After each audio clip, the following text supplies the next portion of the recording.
प्रिय दर्शकों नमस्कार।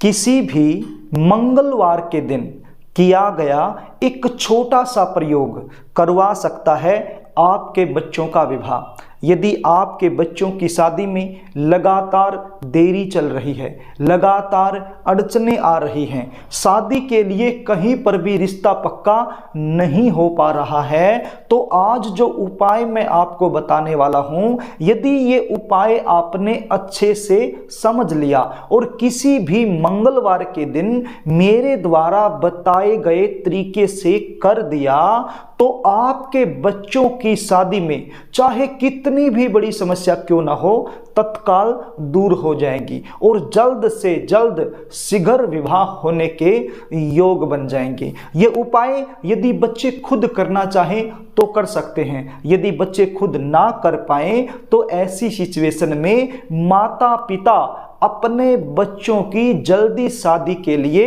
ये उपाय जरूर करें। मैं दिन भर जन्म कुंडलियों का विश्लेषण करता हूं। जितनी भी जन्म कुंडलियों का मैं विश्लेषण करता हूं, उनमें से लगभग 70 से 80% जन्म कुंडलियों का विश्लेषण विवाह को लेकर करता हूं, विवाह में हो रही देरी को लेकर करता हूं।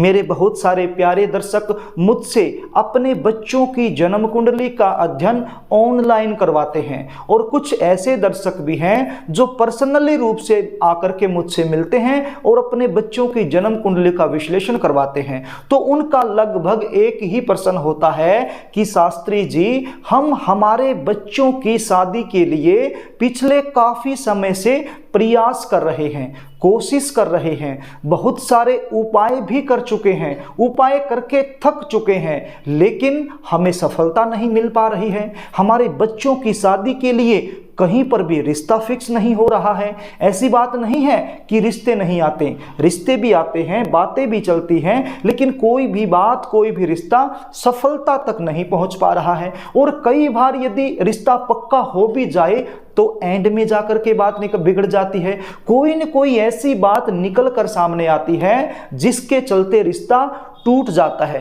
कभी सामने से ना हो जाती है, कभी हमारी तरफ से ना हो जाती है। बच्चों की उम्र लगातार निकलती जा रही है, या फिर हमारे बच्चों के मन मुताबिक अच्छा रिश्ता हमें मिल नहीं पा रहा है। देखने वाले आ रहे हैं, देख करके चले जाते हैं, लेकिन किसी भी प्रकार का पॉजिटिव रिप्लाई हमें मिल नहीं रहा है। कुछ रिश्ते ऐसे आते हैं जो हमें पसंद नहीं होते हैं, और जो रिश्ते हमें पसंद होते हैं तो वो सामने वाले को पसंद नहीं होते हैं। तो समस्या गंभीर बन गई है, तो हमारी कोई न कोई हेल्प कीजिए।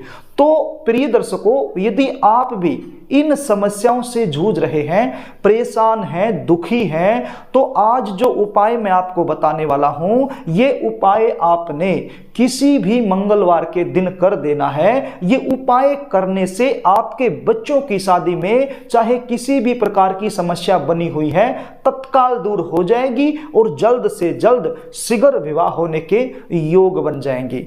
कार्यक्रम को आगे लेकर के चलो। इससे पहले आपसे निवेदन करना चाहूंगा, यदि आप चैनल पर नए हैं और अभी तक आपने इस चैनल को सब्सक्राइब नहीं किया है, तो विवाह से रिलेटेड शास्त्र सम्मत सटीक जानकारियां प्राप्त करने के लिए अभी इस चैनल को सब्सक्राइब कर लीजिए और बेल आइकन को भी प्रेस करके रखिए, ताकि हमारी आने वाली इसी प्रकार की नई वीडियो का नोटिफिकेशन आपको तुरंत मिल जाए और सबसे पहले वो वीडियो आप आसानी से देख पाएं। प्रिय दर्शकों, चैनल को सब्सक्राइब करना निःशुल्क है, इसमें आपका कोई भी खर्चा नहीं लगता है। यदि आप चैनल को सब्सक्राइब करके रखोगे तो ये वीडियो आप अभी देख पा रहे हैं, यदि ये वीडियो आप भविष्य में दोबारा से देखना चाहोगे तो आसानी से आपको मिल जाएगी। और यदि चैनल को सब्सक्राइब आप नहीं करते हैं तो ये वीडियो आपको मिल नहीं पाएगी, आप ढूंढते रह जाओगे, काफी प्रयास के बाद ये वीडियो आपको मिलेगी। तो इसलिए कहता हूं, चैनल को सब्सक्राइब करने में आपका कोई खर्चा नहीं लगता है और न ही इसमें कोई सोचने वाली बात है। एक क्लिक करना है, चैनल को सब्सक्राइब कर लीजिए। तो प्रिय दर्शकों, अब आप उपाय सुन लीजिए। ये उपाय आपने कब और कैसे करना है और किस विधि से करना है, ये आप अच्छे से सुन लीजिए। ये उपाय आप किसी भी मंगलवार के दिन कर सकते हैं। किसी भी मंगलवार के दिन ये उपाय किया जा सकता है और ये उपाय आपने सुबह के समय ही करना है।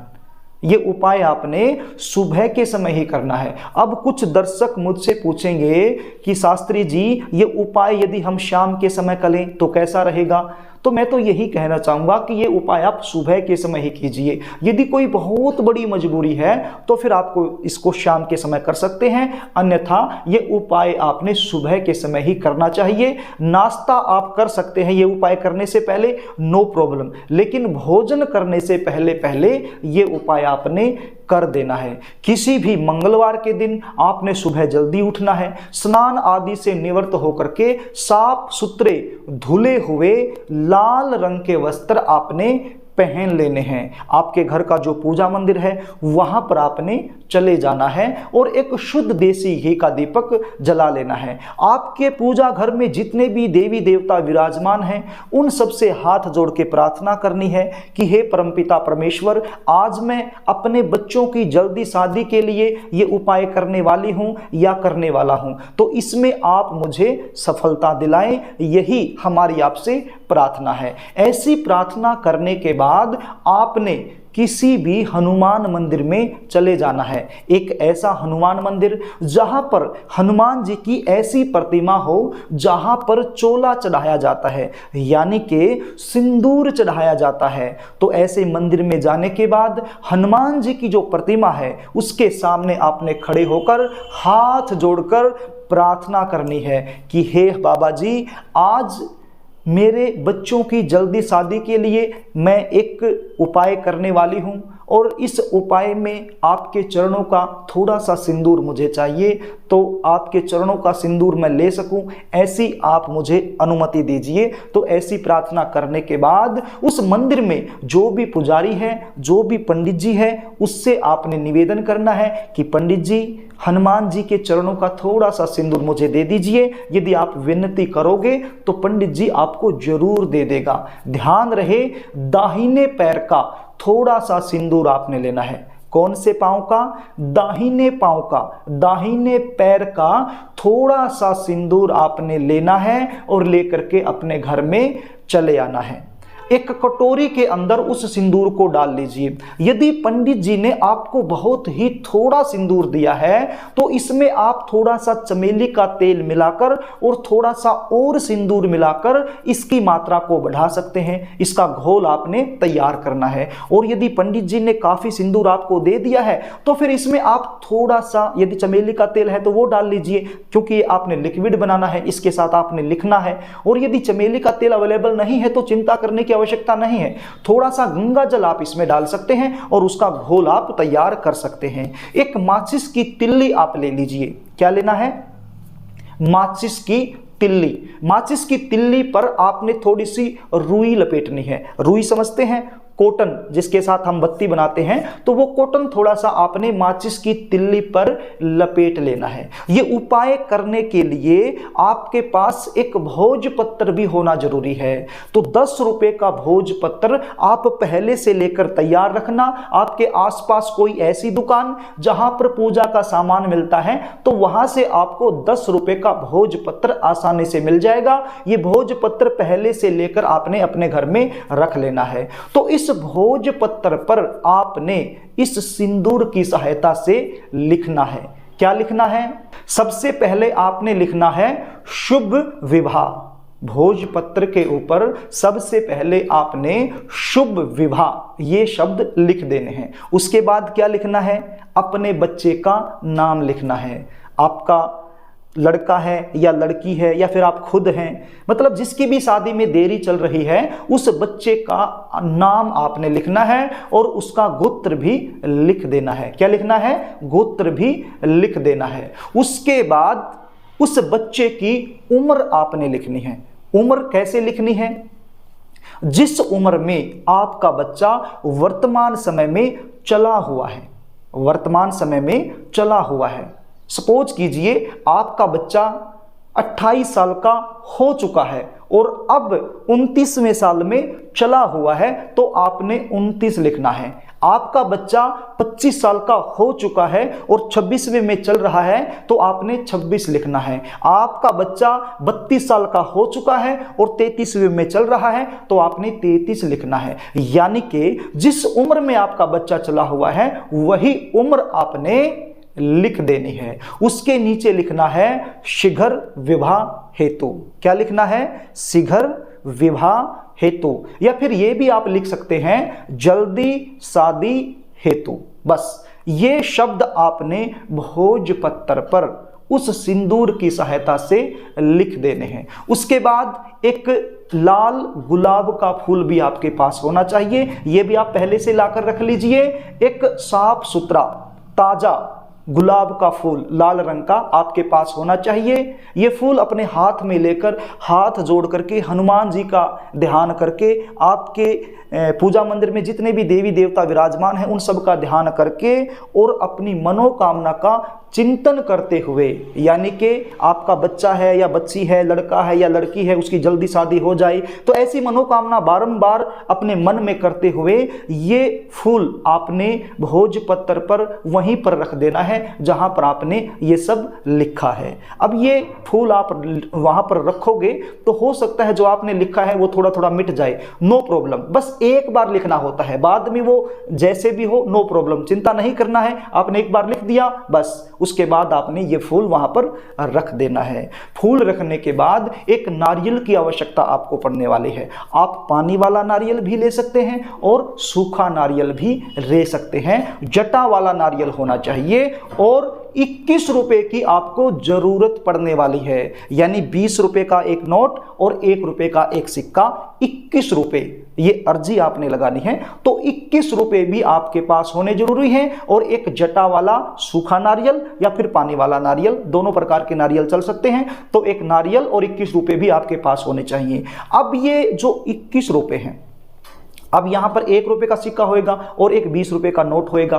तो इस 1 रुपए के सिक्के को 20 रुपए के नोट में इस प्रकार से फोल्ड कर लीजिए ताकि ये 1 रुपया गिरने ना पाए। और उसके बाद ये 21 रुपए नारियल के साथ आपने बांध देने हैं। किसके साथ बांधोगे?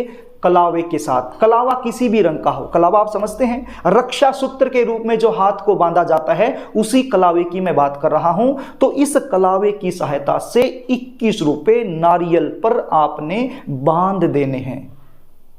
उसके बाद ये नारियल भी आपने भोजपत्र के पास ही रख देना है, भोजपत्र के ऊपर नहीं रखना है, भोजपत्र के पास आपने रख देना है।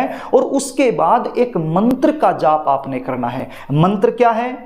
ओम श्री राम दूताय नमः। ओम श्री राम दूताय नमः। इस मंत्र का जाप आपने 108 बार करना है। प्रिय दर्शकों, बड़ा ही आसान मंत्र है। जो अनपढ़ लोग होते हैं वो भी इस मंत्र का जाप आसानी से कर सकते हैं। बोलना क्या है? ओम श्री राम दूताय नमः। बस इस मंत्र का जाप 108 बार कर लीजिए। और यदि माला की सहायता से आप करना चाहते हैं तो माला की सहायता भी आप ले सकते हैं, और यदि उंगलियों पर करना चाहें आप तो उंगलियों पर भी कर सकते हैं। अब यहां पर माला आप कोई भी ले सकते हैं, तुलसी की माला भी ले सकते हैं, रुद्राक्ष की माला भी ले सकते हैं, कोई भी माला का प्रयोग आप यहां पर कर सकते हैं। चंदन की माला का प्रयोग भी आप यहां पर कर सकते हैं। तो 108 बार इस मंत्र का जाप करने के बाद दोबारा से फिर हाथ जोड़कर अपनी मनोकामना का बारंबार चिंतन अपने मन ही मन में करना है। और उसके बाद ये जो भोजपत्र है, इस भोजपत्र को इस प्रकार से फोल्ड कर लेना है कि ये जो गुलाब का फूल आपने रखा है ये भोजपत्र के अंदर ही आ जाए।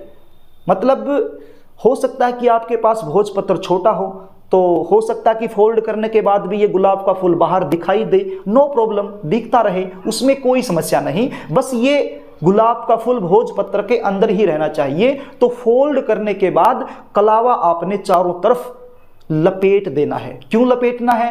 ताकि ये जो गुलाब का फूल है इस भोजपत्र से बाहर ना निकल पाए। तो इस प्रकार से कलावा लपेट लेना है। तो आपके पास 2 चीजें हो गई, एक तो ये भोजपत्र हो गया जिसके अंदर गुलाब का फूल लिपटा हुआ है, और दूसरा ये नारियल होगा जिसके साथ 21 रुपए बंधे हुए हैं। तो ये दोनों चीजें लेकर के तुरंत आपने उसी हनुमान मंदिर में जाना है जिस हनुमान मंदिर से आप सिंदूर लेके आए थे। हनुमान जी की प्रतिमा के सामने जा करके ये दोनों चीजें आपने समर्पण भाव से अर्पित कर देनी है और हाथ जोड़ के प्रार्थना करनी है बाबा से, विनती करनी है बाबा से कि बाबा ये मेरी अर्जी, आगे आपकी मर्जी। ये प्रयोग मैंने बड़े ही विश्वास से किया है, बड़े ही श्रद्धा से किया है, बहुत ज़्यादा विश्वास मैंने इस उपाय पर, इस प्रयोग पर किया है और मैं मानती भी हूं कि ये प्रयोग करने से मुझे जल्द से जल्द लाभ मिलेगा। मेरे बच्चों की शादी में जो लगातार देरी चल रही है उस देरी से मेरा पीछा छूटेगा, बच्चों की शादी के लिए कोई ना कोई अच्छा प्रस्ताव ऐसा आएगा। तो आपने मतलब अपने मन ही मन में पॉजिटिव सोचना है और भगवान के सामने प्रार्थना करनी है। जो भी आप प्रार्थना करोगे, जो भी आप अपने मन में सोचोगे, तो वो भगवान यानी कि हनुमान बाबा अवश्य ही आपकी जो प्रार्थना है स्वीकार करेंगे और आपकी मनोकामना को अवश्य ही पूर्ण कर देंगे। प्रिय दर्शकों, आपके बच्चों की जन्म कुंडली में चाहे कितना भी बड़ा दुर्योग क्यों ना बना हो, चाहे पितृ दोष बना हो, चाहे मंगल दोष बना हो, चाहे काल सर्प दोष बना हो, चाहे ग्रहण योग बन गया हो, चाहे जन्म कुंडली का सप्तम भाव पीड़ित अवस्था में आ गया हो, जो मर्जी दुर्योग बन गया हो, हनुमान जी सभी दुर्योगों को दूर करके आपके बच्चे की शादी का शीघ्र विवाह होने का योग बना देंगे। ये मेरा विश्वास है और आप भी इस पर विश्वास कीजिए और श्रद्धा से ये उपाय कीजिए। प्रिय दर्शकों, बस इतना सा उपाय आपने करना है, एक ही मंगलवार ये उपाय करना है और अपने घर को चले आना है। यदि आप अपने बच्चों की जन्म कुंडली का विश्लेषण मुझसे करवाना चाहते हैं, शादी में लगातार देरी हो रही है, इसका कारण आप मुझसे जानना चाहते हैं, जल्दी शादी होने के कुंडली के आधार पर जो विशेष उपाय बनते हैं वो आप मुझसे जानना चाहते हैं, तो स्क्रीन पर दिए गए व्हाट्सएप नंबर पर आप अपने बच्चे की जन्म डिटेल लिखकर मेरे पास व्हाट्सएप कर सकते हैं और अपने बच्चों की जन्म कुंडली का विश्लेषण मुझसे आप करवा सकते हैं। कुंडली विश्लेषण की हमारी फीस होती है, वो फीस आपको पे करनी होती है, उसके बाद पूरी जानकारी आपको दे दी जाती है। तो प्रिय दर्शकों, यदि कार्यक्रम आपको अच्छा लगे तो वीडियो को लाइक कर देना, शेयर कर देना, कमेंट भी कर देना और यदि आप मुझसे लगातार जुड़े रहना चाहते हैं तो चैनल को सब्सक्राइब करना मत भूलिएगा, इसको सब्सक्राइब जरूर कर लीजिएगा। आज के लिए बस इतना ही, आगे फिर मिलेंगे, तब तक के लिए नमस्कार।